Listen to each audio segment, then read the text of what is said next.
ओम श्री गणेशाय। दोस्तों, आज आषाढ़ मास का 8वां दिन है। एक ऐसा शुभ दिवस जहाँ केवल कथा नहीं बल्कि जीवन का गूढ़ रहस्य प्रकट होता है। यह दिन हमें बताता है कि भगवान की कृपा पाने के लिए ना तो किसी विशेष कुल में जन्म जरूरी है और ना ही दिखावे की साधना। बस मन का प्रेम, सेवा का भाव और सच्चा समर्पण ही पर्याप्त है। इस दिन की महिमा यही सिखाती है कि जो जन भाव साचो धरे, तीन पर प्रभु कृपा सुफल करे। जहाँ धर्म का दीप मंद पड़ने लगे वहाँ भक्ति की आशा ही रोशनी बनती है। 8वां दिन वही प्रकाश लाता है, एक नई उम्मीद, एक नया विश्वास कि हर एक जीव का उद्धार संभव है यदि वह प्रेम पूर्वक हरि के श्रवण में आ जाए। यह दिन हमें यह भी याद दिलाता है कि सेवा केवल बाहरी कर्म नहीं, अहंकार का विसर्जन है। कथा केवल शब्द नहीं, आत्मा की जागृति है और भक्ति केवल क्रिया नहीं, प्रभु से मिलने की पुकार है। तो आइए इस पावन 8वें दिन की कथा का श्रवण करें, उस प्रभु को पुकारें जो हर अश्रु में अपना उत्तर छुपाए बैठा है। भक्ति का यह 8वां चरण हमें अध्यात्म के उस शिखर पर ले जाए जहाँ हर कथा, हर सांस हरि का नाम बन जाए। श्री सुखदेव जी ने कहा कि परीक्षित, मुनिवर मैत्रेय जी के मुख से सृष्टि विस्तार की कथा सुनकर श्री विदुर जी ने उनसे स्वयंभुव मनु का पवित्र चरित्र सुनाने की प्रार्थना की। इस पर उन्होंने मनु का चरित्र उन्हें सुनाया। श्री मैत्रेय जी बोले कि विदुर जी, मनु और शत्रुपा के जन्म लेने पर ब्रह्मा जी ने उनसे संतति उत्पन्न करने और श्री हरि की आराधना करने के लिए कहा था। ब्रह्मा जी की आज्ञा का उन्होंने पालन किया, परंतु जब मनु ने ब्रह्मा जी से रहने के लिए स्थान मांगा तो उन्हें यह देखकर बड़ी चिंता हुई कि प्रलय के उपरांत सारी पृथ्वी अभी तक जल में डूबी हुई थी।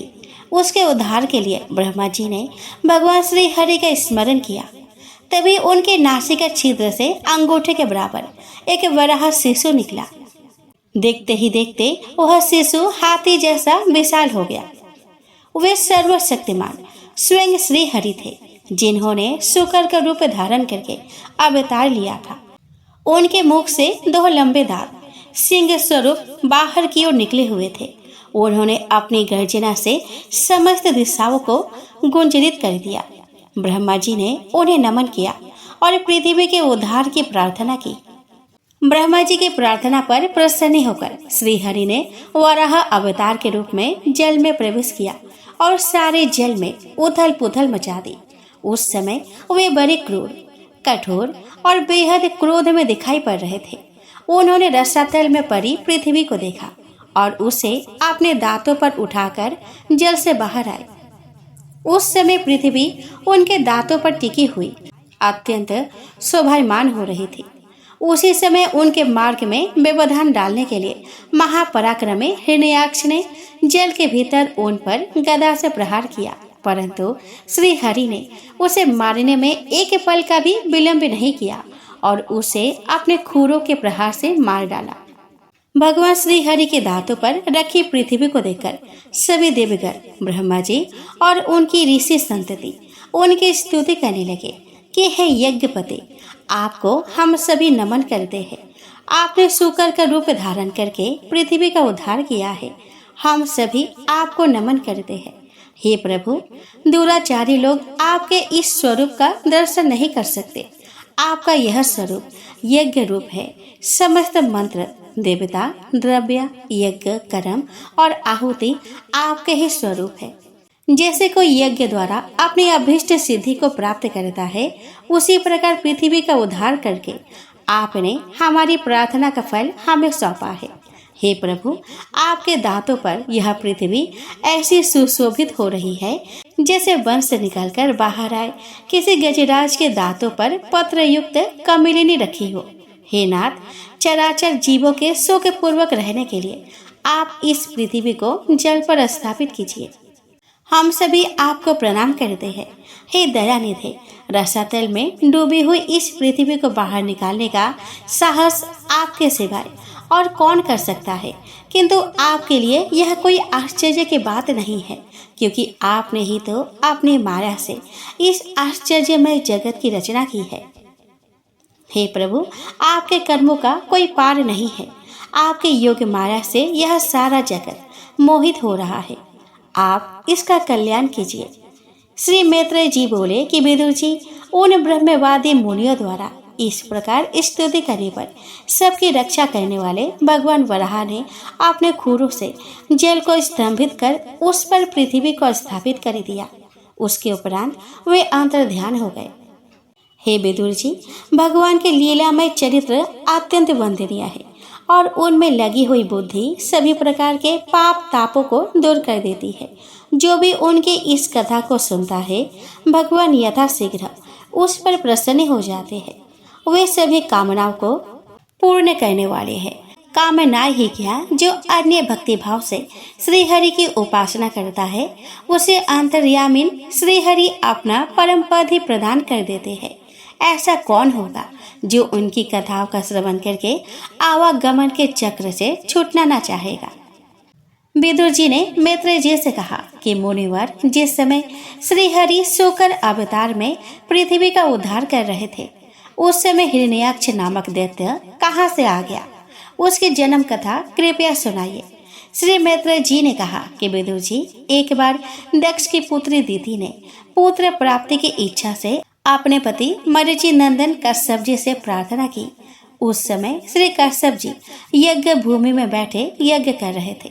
तब उन्होंने अपने कामातुर पत्नी को सुमधुर वाणी से समझाते हुए कहा कि वे उसकी इच्छा अवश्य पूरी करेंगे, क्योंकि तुम मेरी अर्धांगिनी हो। तुम्हारे ऊपर गृहस्थी का सारा बोझ डालकर मैं निश्चिंत होकर अपने कर्म और स्वाध्याय करता हूँ, किंतु इसका अर्थ यह नहीं है कि मैं तुम्हारी कामना पूर्ण ना करूं। मैं तुम्हारी इच्छा अवश्य पूर्ण करूंगा, परंतु तुम अभी एक मुहूर्त ठहरो, जिससे लोग मेरी निंदा ना करें। यह समय राक्षसों का है, जो अत्यंत भयानक है। ऐसे संध्या काल के समय भूत भावन भूतपति भगवान शंकर अपने घर भूत प्रेत आदि के साथ नंदी पर चढ़कर विचरण करते हैं। वे तुम्हारे ससुर है, जो तीनों नेत्रों से सभी ओर दृष्टि रखते हैं। वे समदर्शी है। विवेकी लोग ऐसे समय उनके निर्मल चरित्र का गान करके अविद्या के आवरण को हटाते हैं। अतः यह समय समागम के लिए कदापि उचित नहीं है। इस प्रकार पति के समझाने पर भी दीति ने कामातुर होकर अपने पति कश्यप जी का वस्त्र पकड़कर खींचना प्रारंभ कर दिया। विवश होकर कश्यप जी को उसे एकांत में ले जाकर उसके साथ समागम करना पड़ा। समागम के बाद कश्यप जी तो स्नान करके ब्रह्म का जप करने लगे, किंतु दीति को इस समय के निंदित कर्म करने से बड़ी लज्जा आई। वह ब्रह्म ऋषि के पास पहुंची और अपने अपराध के लिए क्षमा याचना करने लगी। तब कश्यप जी ने कहा कि हे देवी, तुम्हें अपने किए पर शोक और पश्चाताप हो रहा है। इसीलिए तुम्हारे एक पुत्र के 4 पुत्र में से एक ऐसा होगा जिसका सत्य पुरुष भी मान करेंगे और जिसके पवित्र यश को लोग भगवान के गुणों के साथ गाएंगे। दीति, वह बालक बड़ा ही भक्त, उदार हृदय, प्रभावशाली और महापुरुषों का भी पूज्य होगा। वह पूर्ण भक्ति भाव से पवित्र होकर अपने अंतःकरण में भगवान को धारण कर अपने अभिमान को त्याग देगा। उसका कोई शत्रु नहीं होगा। स्वयं श्री हरि तुम्हारे इस पौत्र को दर्शन देंगे। वह संसार के शोक को शांत करने वाला होगा, परंतु तुम्हारे पुत्र अपने अभिमान और पाप कर्मों के द्वारा श्री हरि के हाथों से मारे जाएंगे। विदुर जी, अपने पति की बात सुनकर दीति को कहा तो दुख होना चाहिए था, परंतु वह इसी बात से प्रसन्न हो उठी कि उसके पुत्रों का वध श्री हरि के हाथों होगा। श्री मैत्रेय जी ने कहा कि विदुर जी, दीति को आशंका थी कि उसके पुत्रों द्वारा देवताओं का कष्ट पहुंचेगा, इसलिए उसने योगी शक्ति से श्री कश्यप जी द्वारा स्थापित गर्भ को अपने कोख में ही रोक लिया और 100 वर्ष बीत जाने के उपरांत भी संतान को जन्म नहीं दिया। इससे सूर्य का प्रकाश क्षीण होने लगा और तीनों लोकों में अंधकार छा गया। उस अंधकार को देखकर देवगण अत्यंत भयभीत हुए। वे दौड़े दौड़े ब्रह्मा जी के पास पहुंचे और उनकी स्तुति करने लगे। उन्होंने कहा कि भगवान, आप जानते हैं कि इस अंधकार का कारण क्या है। कोई बात आपसे छिपी नहीं है। इस अंधकार के कारण दिन और रात का अंतर नष्ट हो गया है। सारे कर्म लुप्त होते चले जा रहे हैं। आप कुछ ऐसा उपाय कीजिए जिससे दीति अपने गर्भ के संतान को जन्म दे। विदुर जी, देवताओं की बाणी सुनकर ब्रह्मा जी प्रसन्न हो उठे। उन्होंने देवताओं से कहा कि हे देवगणों, मेरे मानस पुत्र सनकादि जो तुम्हारे पूर्वज है, संसार की आसक्ति त्याग कर समस्त लोकों में आकाश मार्ग से विचरते रहते थे। एक बार वे बैकुंठ धाम में जा पहुंचे। वहां भगवान विष्णु हर समय विराजमान रहते हैं। गंधर्व हर समय अपने प्रियाओं के साथ प्रभु के लीलाओं का गान करते रहते हैं, जो लोगों की पाप वृत्तियां भस्म करने वाली है। श्री हरि के भवन में सौंदर्य और ऐश्वर्य की देवी लक्ष्मी जी उनके साथ निवास करती है। जो लोग भगवान की पाप हारिनी लीलाओं को छोड़कर बुद्धि का विनाश करने वाली अर्थ और काम संबंधी अन्य निंदित कथाओं का श्रवण करते हैं, वे लोग कभी भी वैकुंठ लोक में नहीं जा सकते। विदुर जी, परमात्मा ने जीव को यह जो मनुष्य योनि दी है, वो 84 लाख योनियों में भ्रमण करने के उपरांत ही प्राप्त होती है। यह अत्यंत दुर्लभ है।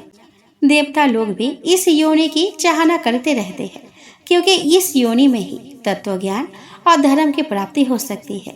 इसे पाकर भी जो लोग भगवान की आराधना नहीं करते, वे वास्तव में श्री हरि की सर्वत्र फैली हुई माया से मोहित होकर अधपतित होते रहते हैं। देवादिदेव श्री हरि का चिंतन करने वाले लोग मृत्यु भय से सदैव दूर रहते हैं। विदुर जी, जिस समय सनकादि मुनि श्री हरि के स्थान बैकुंठ लोक पहुँचे, तब उन्हें बड़े आनंद का अनुभव हुआ। वे जब भगवान के दर्शनों की लालसा से बैकुंठ धाम की 6 ढोरियों को पार करके 7वीं ढोरी पर पहुँचे, तब उन्हें द्वार पर हाथों में गदा लिए 2 समान आयु के देवश्रेष्ठ जय विजय नामक द्वारपाल दिखाई दिए। वे दोनों सुंदर सुंदर आभूषणों से युक्त थे। उनसे बिना कुछ बोले जब मुनिगण देहोरी में प्रवेश करने लगे, तो उन दोनों द्वारपालों ने उन्हें रोका। जब उन द्वारपालों ने उन चारों मुनि कुमारों को रोका, तो प्रभु दर्शन में विघ्न पड़ने के कारण उन्हें क्रोध आ गया। उन मुनियों ने, अरे मूर्ख द्वारपालों, जो लोग भगवान की महती सेवा से प्रभावित होकर यह निवास करते हैं, वे भगवान के समान ही समदर्शी माने जाते हैं। तुम दोनों को भी यह सौभाग्य प्राप्त है, परंतु तुम्हारे स्वभाव में यह विषमता देखकर हमें आश्चर्य हो रहा है। भगवान तो परम शांत है, उनका किसी से विरोध भी नहीं है। फिर यहाँ ऐसा कौन है जिस पर शंका की जा सके? लगता है तुम दोनों स्वयं कपटी हो, तभी तुमने हम पर शंका करके हमें रोका है। तुम्हारे मन में यह शंका क्यों उत्पन्न हुई कि हम भगवान का कोई अहित करने यहाँ आए हैं? भगवान श्री हरि तो घट घट वासी है, वे सबके हृदय में निवास करते हैं। यह चराचर ब्रह्मांड उनके उदर में समाया हुआ है। लगता है कि तुम दोनों पार्षदों की बुद्धि मंद है और उसमें खोट है। इसीलिए तुम दोनों को बैकुंठ से निकलकर पाप योनि में जाना पड़ेगा। उन पाप योनि में जहाँ काम, क्रोध, लोभ, यह 3 प्राणियों के शत्रु निवास करते हैं। सनकादि मुनियों के कठोर वचन सुनकर दोनों पार्षद उनके चरणों में गिर पड़े और व्याकुल होकर बोले कि भगवान, हम अवश्य आपके अपराधी हैं, अतः आपने हमें जो दंड दिया है वह उचित नहीं है। यह हमें मिलना ही चाहिए। हमें भगवान के अभिप्राय को ना समझकर उनकी आज्ञा का उल्लंघन किया है। इससे हमें जो पाप लगा है वह आपके दिए दंड से धुल जाएगा, किंतु हमारी दुर्दशा का विचार करके यदि दयावश आप हम पर कृपा कर सके तो हमें ऐसे सुबुद्धि दीजिए कि पाप योनि में गिरकर भी हमारे मन में श्री भगवान हरि की स्मृति नष्ट करने वाला मोह हमें प्राप्त ना हो।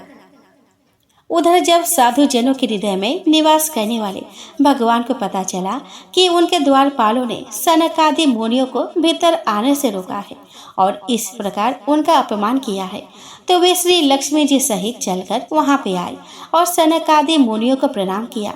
सनकादि मुनिगण श्री हरि के अद्भुत सौंदर्य को देखकर अभिभूत हो गए। उनके नेत्र तृप्त हो गए। भगवान का मुख नील कमल के समान सुशोभित था। मधुर मधुर हास्य से उनकी शोभा और भी बढ़ रही थी। सनक आदि मुनिगण श्रीहरि के अद्भुत सौंदर्य को देखकर अभिभूत हो गए। उनके नेत्र तृप्त हो गए। भगवान का मुख नील कमल के समान सुशोभित था। मधुर मधुर हास्य से उनकी शोभा और भी बढ़ गई थी।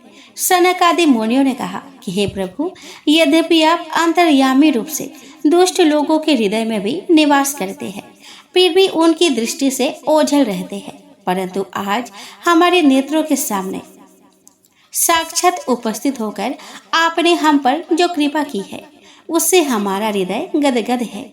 हमारे पिता श्री ब्रह्मा जी ने आपका रहस्य हमारे सामने वर्णित किया था।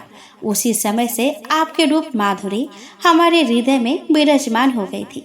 परंतु आज आपके साक्षात दर्शन का जो सौभाग्य हमें प्राप्त हुआ है, वह हमारे कल्पित रूप से कहीं अधिक बढ़कर है। आपके इस सगुण साकार मूर्ति को भक्तजन राग द्वेष से रहित होकर पूर्ण भक्ति भाव के द्वारा ही प्राप्त कर पाते हैं।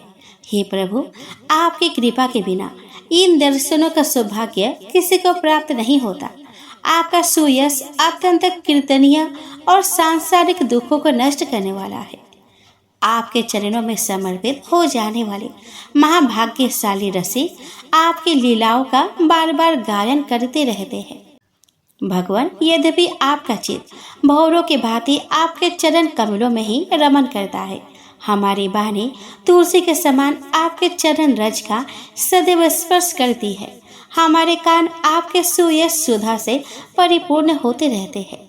फिर भी यदि हमारा जन्म कभी पाप योनियों में हो, तो आप अपनी स्मृति से हमें कभी विलग न करें। आपने हमारे नेत्रों के सम्मुख यह जो मनोहर स्वरूप प्रकट किया है, उससे हमारे नेत्रों को बड़ा सुख मिला है।